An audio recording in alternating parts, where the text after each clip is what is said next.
تاب کے درگے تیرگی میں روی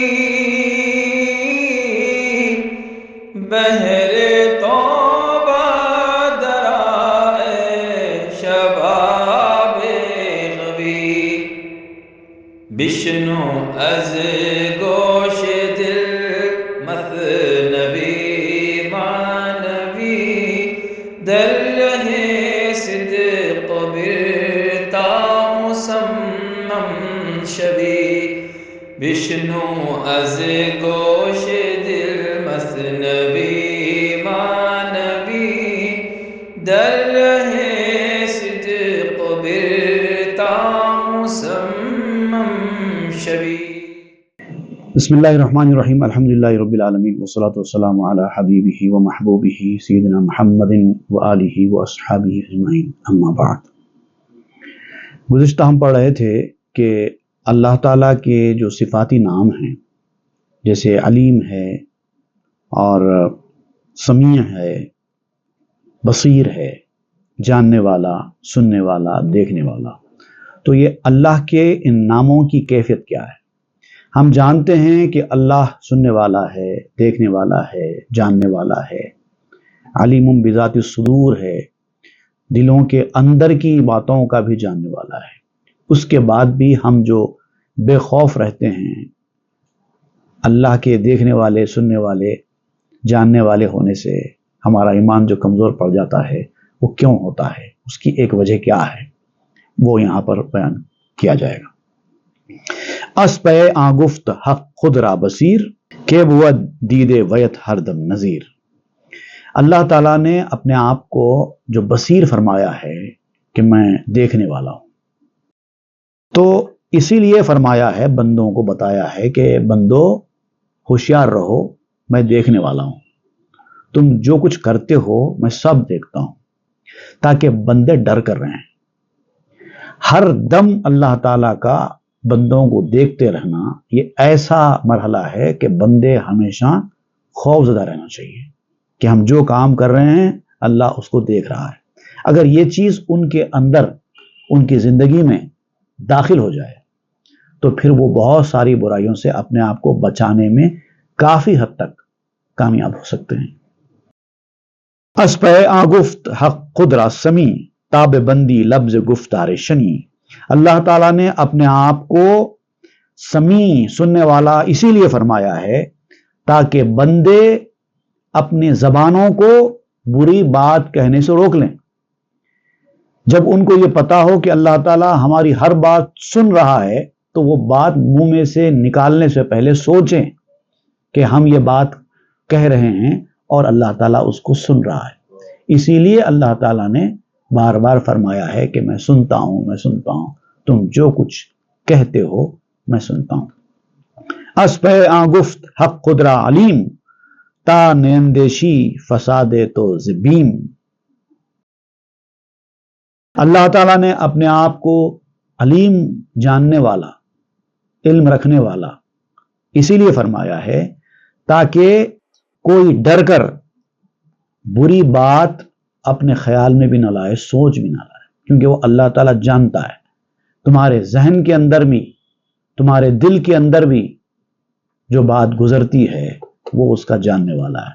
تو دل میں گزرنے والی باتوں پر بھی روک لگاؤ کہ کہیں اللہ تعالیٰ اس کو جان لے تو تمہارے لیے پریشانی کا باعث نہ بنے. اور جانتا ہے اللہ تعالیٰ، سب جانتا ہے، اور بار بار اللہ تعالیٰ بتاتا ہے، بندوں کو یاد دلاتا ہے کہ میں سننے والا، دیکھنے والا، جاننے والا ہوں. سوچ سمجھ کر کام کرو، سوچ سمجھ کر بولو، سوچ سمجھ کر سوچو. سوچنا بھی سوچ کر ہے کیونکہ وہ جاننے والا ہے. نیست ایہاں بر خدا اس میں علم کے سیا کافور دارت نام ہم. بہت سارے نام ایسے ہوتے ہیں جو صرف شناخت کے لیے، پہچان کے لیے ہوتے ہیں. انسانوں کے جو نام ہوتے ہیں نا، عام طور پر جتنے نام انسان اپنے رکھتا ہے، اپنے بچوں کے رکھتا ہے، وہ صرف پہچان کے لیے ہوتے ہیں، ان کی صفات کو ظاہر کرنے والے نہیں ہوتے. کبھی کوئی حبشی ہوتا ہے، اس کا نام کافور ہوتا ہے. کافور تو خوشبو والا ہوتا ہے، کافور تو سفید سفید ہوتا ہے، وہ بیچارہ کالا، اس کا نام کافور. کبھی کافور کو کالا تم نے دیکھا ہے؟ لیکن نام اس کا کافور ہے، لیکن ہے وہ کالا. تو یہ جو اس کا نام ہے کافور، کالا، یہ اس کی صفات کو ظاہر کرنے والی چیز نہیں ہے، بلکہ اس کی پہچان کے لیے رکھا گیا ہے. اسی طریقے سے ہمارے پاس تو بہت سارے نام ملتے ہیں. ایک انتہائی جھوٹا آدمی ہوتا ہے، 1000 جھوٹ بولتا ہے، اس کا نام ہوتا ہے صادق، اور صادق کا مطلب ہوتا ہے سچا. ایک آدمی جاہل ہوتا ہے، اس کو کچھ بھی نہیں پتا، اس کا نام رکھ دیتے ہیں علیم. علیم کا مطلب ہوتا ہے بہت زیادہ جاننے والا. ایک انسان ہوتا ہے گناہگار، برائیوں کے راستے پر جانے والا، گناہوں کے دلدل میں پھنس جانے والا، اس کا نام ہوتا ہے صالح. صالح مطلب ہوتا ہے نیک آدمی. ایک انتہائی بدصورت آدمی ہوتا ہے، اس کا نام ہوتا ہے جمیل، خوبصورت آدمی. زندگی میں کبھی نماز نہیں پڑھتا، اس کا نام ہوتا ہے سجاد. سجاد کا مطلب ہوتا ہے بہت زیادہ سجدے کرنے والا، یہاں تو تھوڑے سجدے بھی نہیں کرتا، اس کا نام ہو گیا سجاد. عماد الدین، حالانکہ عماد الدین تو نماز کی صفت بیان کی گئی ہے، الصلاۃ عماد الدین، اور عماد الدین کا مطلب نماز. کسی کا نام عماد الدین ہو گیا جو کبھی نماز پڑھتا ہی نہیں. جب کبھی کسی کی مدد نہیں کرتا، اس کا نام ناصر، غوث، غیاث، یہ سب معنی ہیں مدد کرنے والے، امداد کو پہنچنے والے. اندھے کا نام رکھ دیا گیا بصیر. بصیر کا مطلب ہوتا ہے دیکھنے والا. تو اس طریقے سے ہم لوگ جو نام رکھتے ہیں کسی کے صفات کو دیکھے بغیر، ان کی کوالٹیز کو جانے بغیر، تو یہ ان کے صفاتی نام نہیں ہوتے. یہ ان کا نام صرف ان کی پہچان کے لیے ہوتا ہے. مگر اللہ تعالیٰ کے جو نام ہیں وہ پہچان کے لیے نہیں ہیں، بلکہ وہ صفاتی نام ہیں. ایک ہوتا ہے علم، جو اصلی نام ہوتا ہے. ایک اصلی نام ہوتا ہے، اس کو علم کہتے ہیں. جیسے کہ آپ کا ہے، ایک نام ہے، حالانکہ وہ نام کا جو مطلب ہے اس سے آپ کی کوالٹیز کا کوئی تعلق نہیں ہوتا، لیکن چونکہ وہ علم ہے اسی لیے وہ شناخت کا ہوتا ہے، وہ ہو سکتا ہے. اور اللہ تعالیٰ کے جو اس میں ذات ہے وہ اللہ ہے. علیم، بصیر، خلاق، یہ اللہ تعالیٰ کے اس میں ذات نہیں ہے، یہ صفاتی نام ہے. وہ صفات اللہ تعالیٰ کے اندر ہے، اسی لیے وہ نام ہے. اس کو ذہن میں رکھنا چاہیے. اس میں مشتخص زوصاف قدیم، نئے مثال علت اولا سقیم. اور یہ جو نام اللہ تعالیٰ کے ہیں صفاتی نام، یہ اللہ تعالیٰ کے صفات کے ساتھ ہیں. جب سے اللہ کی یہ صفات ہیں تب سے یہ نام ہیں. تو اللہ کی ذات قدیم ہے. قدیم کہتے ہیں کہ جو پہلے سے ہے، اس کی اسٹارٹنگ پوائنٹ کچھ بھی نہیں ہے اور اینڈنگ پوائنٹ کچھ بھی نہیں ہے، ہمیشہ سے ہے، ہمیشہ رہے گا. یہ ہے نا اللہ تعالیٰ کی صفت. تو جیسے اللہ تعالیٰ ہمیشہ سے ہمیشہ رہے گا، ویسے اللہ تعالیٰ کی ساری صفات ہمیشہ سے ہمیشہ ہی رہنے والی ہیں. اور اسی طریقے سے صفاتی ناموں کا معاملہ بھی ہے. تو یہ قدیم صفات کے ساتھ بنے ہیں نام، یہ ناقص نہیں ہیں جیسے ہمارے نام ناقص ہوتے ہیں. اور اگر آپ کسی کو دنیا میں ان کے صفات کی وجہ سے ایک نام دے بھی دیں، جیسے کوئی آدمی ہے بہت زیادہ غصہ ہے، اس کا نام آپ نے رکھ دیا غصیلا، غصے والا، تو حالانکہ یہ صفاتی نام ہے لیکن ناقص ہے تب بھی، کیونکہ وہ پوری زندگی بھر غصے والا تو نہیں ہوتا. کبھی کبھار تو ہنستا بھی ہے، کبھی کبھار تو رحم بھی کرتا ہے، نرمی بھی کرتا ہے، تو ناقص ہو گیا. لیکن اللہ تعالیٰ کا کوئی نام ناقص نہیں، پورے نام کامل ہے. ورنہ تسخر باشدو تنزو دہا کر را سامے زریرہ رازیا. اگر آپ نے کسی کا ایسا صفاتی نام رکھ دیا جو اس کے اندر ہے ہی نہیں، اور آپ اس کو کہتے ہیں کہ یہ ان کا صفاتی نام ہے، جیسے کسی جاہل کو آپ عالم کہہ کر پکار رہے ہیں، وہ بھی جانتا ہے کہ وہ عالم نہیں ہے، آپ بھی جانتے ہیں کہ وہ عالم نہیں ہے. اگر علم ہے، اصلی نام کی طرح آپ عالم اس کا نام رکھ رہے ہیں، علیم اس کا نام رکھ رہے ہیں تو کوئی بات نہیں. لیکن صفاتی نام عالم، اس کے کوالٹی کے حساب سے آپ اس کو عالم کہہ رہے ہیں، تو یہ تو 3 چیزوں میں سے کوئی ایک چیز ہو سکتی ہے. یا تو وہ مذاق ہوگا کہ آپ اس کا مذاق کر رہے ہیں، یا پھر دھوکے بازی ہوگی کہ لوگوں کو دھوکہ دے رہے ہیں، یا اس کو دھوکہ دے رہے ہیں غیر ضروری تعریف کر کے، یا پھر تیسری بات ہوگی آپ اس کے اوپر طنز مار رہے ہیں. 3 میں سے کوئی ایک چیز ہو سکتی ہے. کر را سامع زریرہ رازیہ، ایک بہرے آدمی کو آپ کہتے ہیں سننے والا، ایک اندھے آدمی کو آپ کہتے ہیں روشنیوں والا. یہ کیسے ہو سکتا ہے؟ اب یہ جو 3 باتیں جو بیان کی گئی ہیں، ایک مذاق، ایک طنز اور ایک دھوکہ، یہ تین میں سے کوئی ایک چیز ہوگی اگر آپ کہہ رہے ہیں تو، یا پھر یہ ہو سکتا ہے کہ آپ جھوٹ بول رہے ہیں۔ یا علم باشد حی نام وقیح، یا سیاہ و زشترا نام سبیح، کوئی بے شرم آدمی ہے اس کا نام رکھ دیا گیا ہے حی۔ حی کا مطلب ہوتا ہے حیادار، شرم والا، حالانکہ ہے بے شرم، آپ اس کو کہتے ہیں بڑا شرم والا بندہ ہے، یہ سب جانتے ہیں بے شرم ہے اور آپ اس کو کہہ رہے ہیں بڑا شرم والا بندہ ہے، تو یہ تو طنز بھی ہو سکتا نا۔ یا پھر کسی کالے اور بدصورت کی تعریف کرتے ہوئے کیا حسین آدمی ہے آپ کہہ رہے ہیں، وہ بھی غصے میں آ جائے گا۔ بدصورت اور کالا آدمی بھی اگر اس کو حسین کہا جائے تو وہ غصے میں آ جاتا ہے، حالانکہ نام اچھا ہے لیکن تب بھی وہ غصے میں آتا ہے، کیونکہ وہ جانتا ہے کہ میں نہیں ہوں، تانا دیا جا رہا ہے مجھے۔ طفل کے نوزاد را حاجی لقب، یا لقب غازی نہیں بہر نسب، ایک چھوٹا پیدا ہونے والا بچہ ہے، آپ اس کو حاجی کے نام سے پکار رہے ہیں۔ حاجی تو حج کے مناسک پورے کرنے کے بعد وہ حاجی بنتا ہے، چھوٹے بچے کو اٹھا کے آپ حاجی بول دے رہے ہیں۔ یا پھر یہ ہو سکتا ہے کہ کسی کو آپ نے غازی کہہ دیا جبکہ اس نے کبھی تلوار ہاتھ میں نہیں اٹھائی، کسی معرکے میں گیا ہی نہیں آج تک۔ اب نام اس کے والد کا نام غازی تھا، اس کے والد کو غازی پکارا کرتے تھے، وہ خاندانی نام بن گیا غازی، اب آپ اس کا نام غازی رکھ دیے۔ جیسے کہ عام طور پہ صوفی ہوتا ہے، بہت سارے لوگوں کا خاندانی نام ہوتا ہے صوفی۔ تو اب یہ جو خاندانی نام آپ نے رکھ دیا ہے باپ کی وجہ سے یا دادا کی وجہ سے بچوں کا، یہ ان کا اصلی صفاتی نام نہیں کہلاتا، اس کا شمار بھی خاندانی نام میں یا علم میں آ سکتا ہے زیادہ سے زیادہ۔ نسب کی وجہ سے لقب نہیں دیا جاتا، اگر آپ لقب دے رہے ہیں کسی کو تو اس کے خود کے کوالٹیز کی وجہ سے آپ اس کو لقب دے سکتے ہیں، خاندان کے حساب سے لقب نہیں دیا جا سکتا۔ گر بگویند این لقب ہا در مدیح، چون ادارت آن صفت نبوت صحیح، اگر آپ نے کسی کی تعریف بیان کرتے ہوئے ایسے کلمات استعمال کر دیے جو اس کے اندر ہے ہی نہیں، تو کیا یہ صحیح ہوگا؟ اگر کسی ایسے آدمی کو جس کو قرآن مجید پڑھنا بھی نہیں آتا، ہجے کر کے پڑھنا بھی نہیں آتا، اس کو حافظ صاحب کہہ کے پکاریں اور تعریف کی شکل میں پکاریں، تو یہ کھلا جھوٹ نہیں ہوگا؟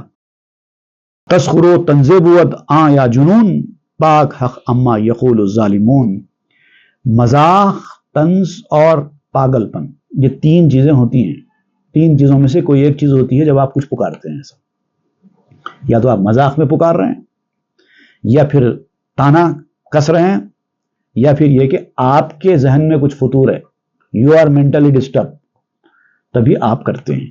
لیکن یاد رکھو اللہ تعالیٰ کے معاملے میں یہ سب کچھ بھی نہیں ہے، اللہ تعالیٰ ان تمام چیزوں سے پاک ہے۔ یہ ظالم لوگ اللہ تعالیٰ کے بارے میں اگر کچھ بھی کہتے ہیں تب بھی اللہ تعالیٰ کو کوئی فرق نہیں پڑتا، وہ پاک ہے اس چیز سے۔ تو اللہ کا جب صفاتی نام رکھا جاتا ہے تو وہ صفت اس کے اندر کامل ترین درجے میں موجود ہوتی ہے، جس کے بارے میں ہم سوچ بھی نہیں سکتے کہ کامل ترین کس لیول کی ہے، وہ بھی ہم نہیں جان سکتے، اتنی کامل ہوتی ہے، تبھی اللہ کا صفاتی نام بنتا ہے۔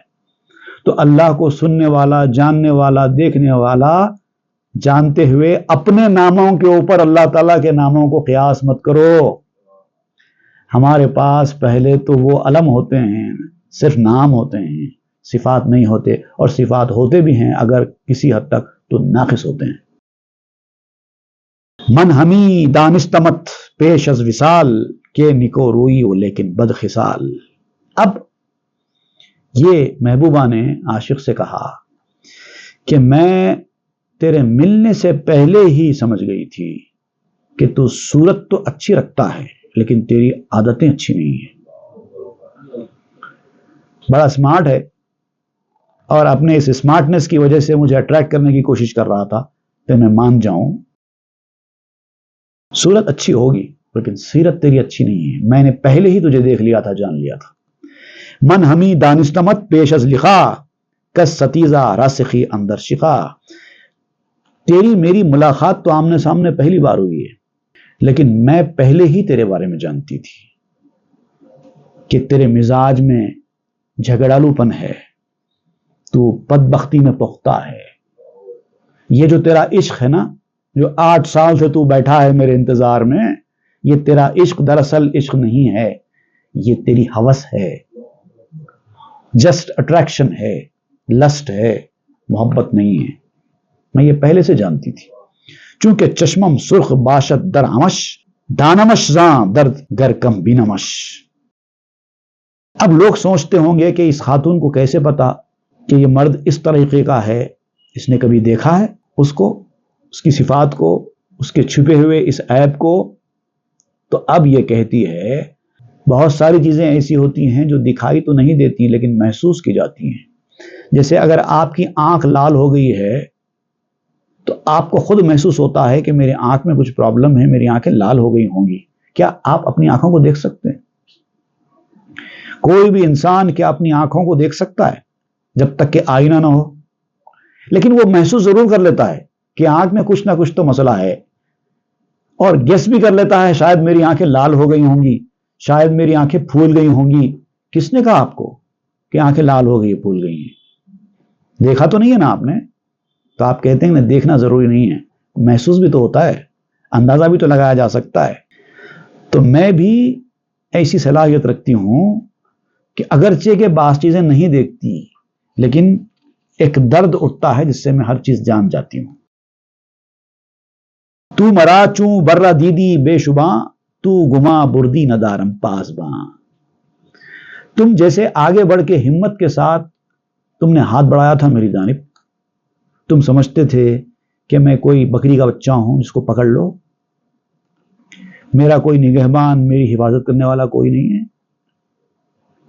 کوئی نہیں ہے یہاں پر۔ جیسے تم نے کہا تھا نا تمہارے میرے اور ہوا کے سوا کوئی نہیں ہے، کیا نگرانی کرنے والا، حفاظت کرنے والا، نگہبانی کرنے والا بھی کوئی نہیں ہے؟ ایسا سمجھا تھا کیا؟ چھوٹا بکری کا بچہ بھی بغیر نگران کے نہیں ہوتا، تو مجھے بے نگران کیوں سمجھتے ہو؟ عاشقاں از درد زاں نالیدہ اندھ، کہ نظر نہ جائے گا مالیدہ اندھ۔ جو عاشق لوگ ہوتے ہیں وہ درد میں جو روتے ہیں نا، عشق کے درد میں، وہ اسی وجہ سے روتے ہیں، بے موخع نظر بازی کر کے پھنستے ہیں۔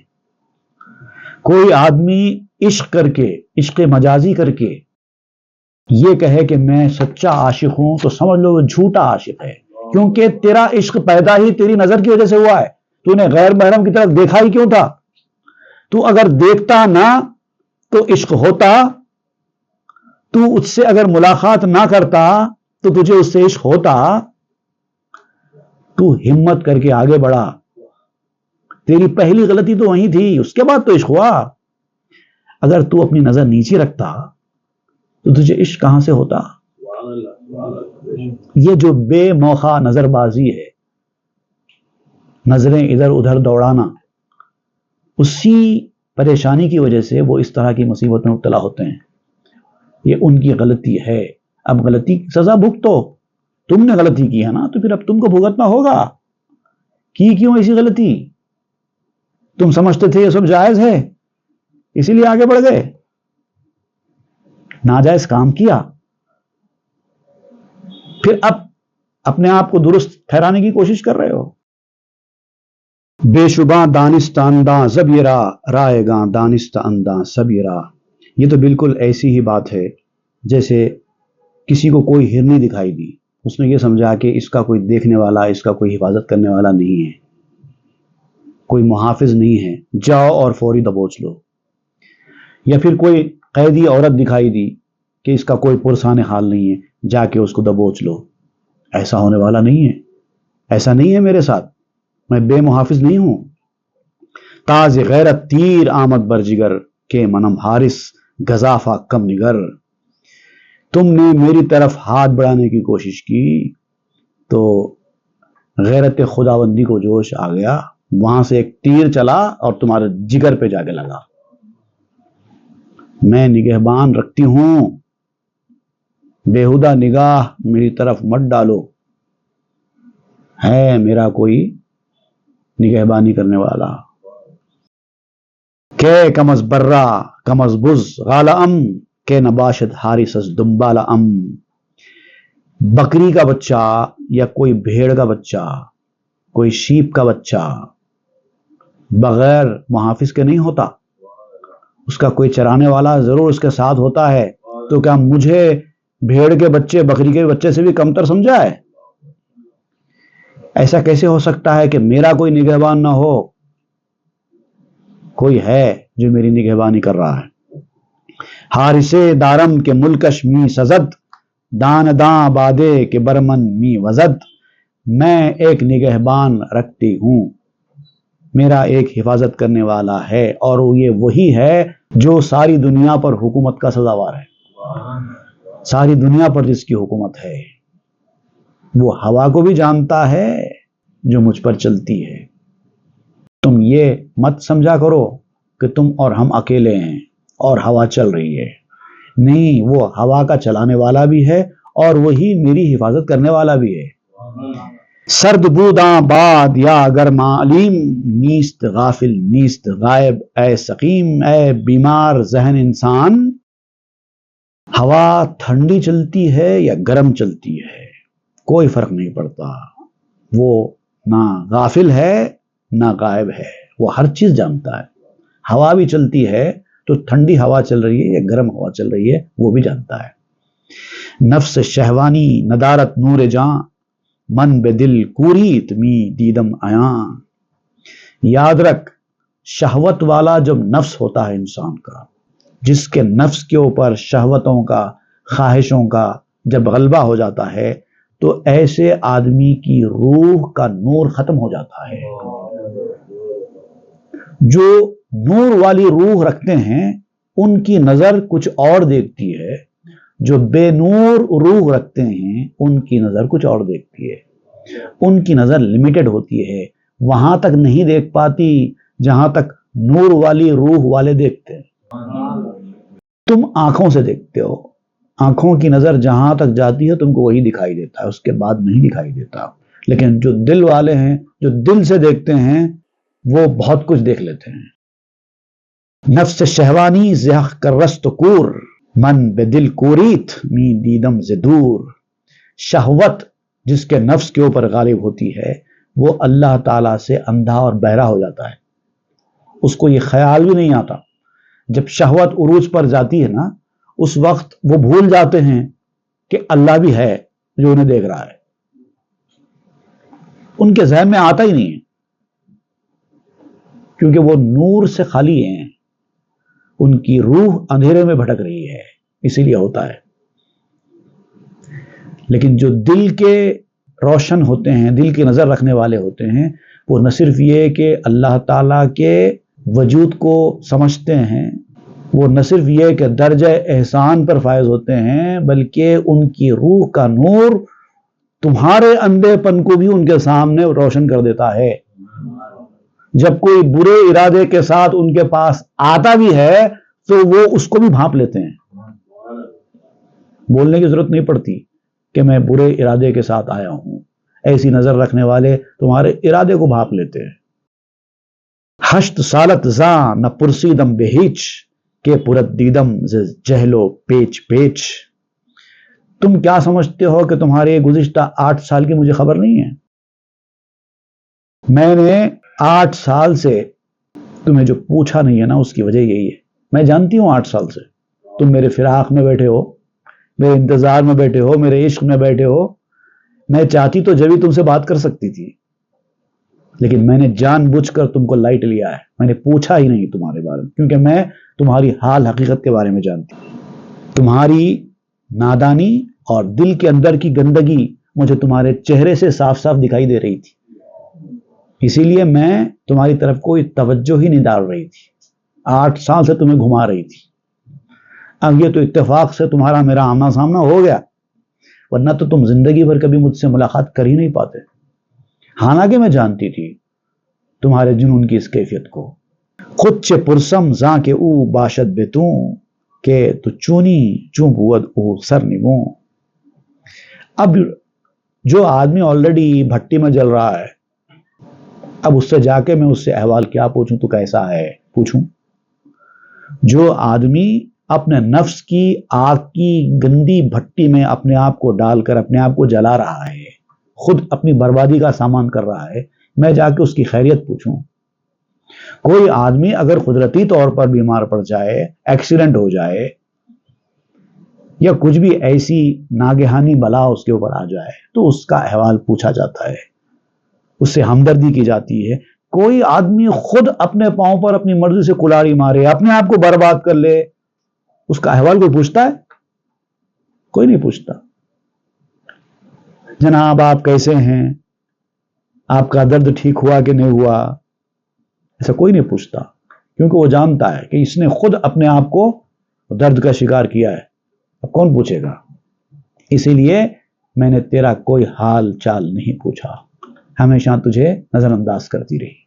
اگر تو شریف انسان ہوتا اندر سے بھی تو میں یقیناً میرے دل میں بھی کسی نہ کسی درجے میں تجھ سے ہمدردی ضرور پیدا ہوتی، کم سے کم میں تیرا حال تو پوچھ لیتی، کم سے کم کچھ نہیں تو میں تجھ سے مل کر کہتی کہ میرا انتظار مت کر، کچھ تو کہتی، لیکن میں نے تجھے ہمیشہ نظر انداز کیا ہے۔ اور جو اللہ والے ہوتے ہیں وہ ایسے لوگوں کو ایسے ہی نظر انداز کرتے ہیں۔ اب یہاں پر مولانا روم آپ کو سمجھائیں گے کہ پہلے کے دور میں ایک حمام ہوا کرتا تھا، جو آج کل ویسے حمام نہیں ہے، کرائے کے حمام ہوا کرتے تھے، وہاں پر آگ جلائی جاتی تھی، اس کو گرم کیا جاتا تھا، لوگ وہاں جا کر نہاتے تھے پیسے دے کر۔ تو اس کی آپ مثال دیتے ہوئے دنیا والے اور دین والے، دنیا دار اور دینداروں کی مثال بیان کر رہے ہیں کہ دیندار کیسے ہوتے ہیں، دنیا دار کیسے ہوتے ہیں۔ وہ انشاءاللہ ہم آئندہ کے درس میں پڑھیں گے۔ صلی اللہ تعالیٰ علیہ خیر سیدنا محمد وآلہ وصحبہ اجمعین والحمد للہ رب العالمین۔ تاب کے در لگے تیرگی می روی،